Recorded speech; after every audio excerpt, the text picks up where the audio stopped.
Students, whatever homework is given to you, you have to submit it on the very next day between 8 am to 1 pm to the given WhatsApp number, and it is compulsory to submit your homework as your attendance will be marked on the basis of your submission. Hello students. In the previous video, you all have learned the new words of lesson 3, the valiant ruler.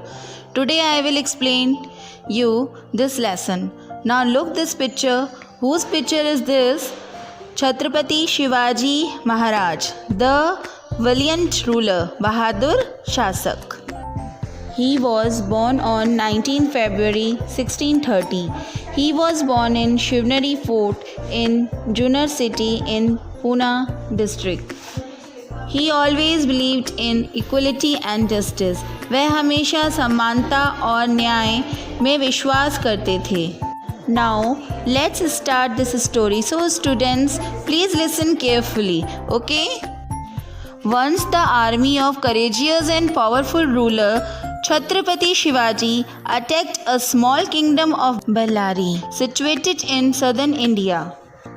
एक बार साहसी और शक्तिशाली शासक छत्रपति शिवाजी की सेना ने दक्षिणी भारत में स्थित बालरी के एक छोटे से साम्राज्य पर हमला किया. The soldiers of Bellari fought bravely, but they were defeated, being lesser in number and strength. बालरी के सैनिकों ने बहादुरी से काम लिया, लेकिन वे संख्या और ताकत में कम पराजित हुए. More than half of the Bellari battalion was killed in the battle. लड़ाई में बालरी बटालियन के आधे से अधिक लोग मारे गए. Those who remained alive were taken as prisoners by Shivaji's soldiers. Amongst the few who were alive was Bellari's ruler Queen Malbai. जो भी कैदी जिंदा रह गए उन्हें बंदी बनाकर शिवाजी के सैनिकों ने ले लिया. उसमें से जो जिंदा बच गई वो बालरी शासन की क्वीन मालबाई थी. Shivaji ordered to bring the queen to his court with due respect and honor. Shivaji ने रानी को बड़े सम्मान और इज्जत के साथ अपने कोर्ट में लाने का आदेश दिया.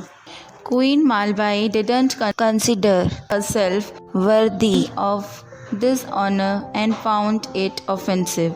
क्वीन मालबाई ने खुद को उनके सम्मान के योग्य नहीं माना और इसे अपमानजनक पाया.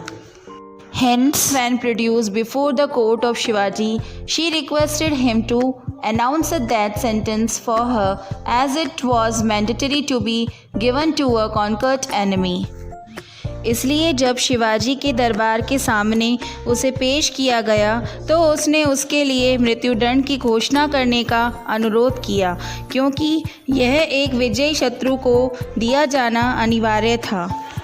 Hearing this, Shivaji stepped down from his throne and touched the queen's feet. यह सुनकर शिवाजी अपने सिंहासन से नीचे उतरे और रानी के चरण स्पर्श किए. He said, Your Highness, I cannot insult a brave and courageous woman like you. उन्होंने कहा कि मैं तुम्हारी तरह एक बहादुर और साहसी महिला का अपमान नहीं कर सकता. You remind me of my mother Jijabai.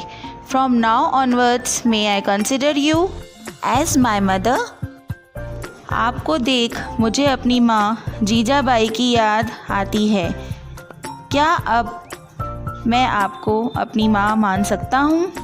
The queen's eyes filled with tears of love and compassion for Shivaji. रानी की आँखें शिवाजी के प्रति प्रेम और करुणा से भर गई. She blessed him and said, Whatever I had heard about you is quite true.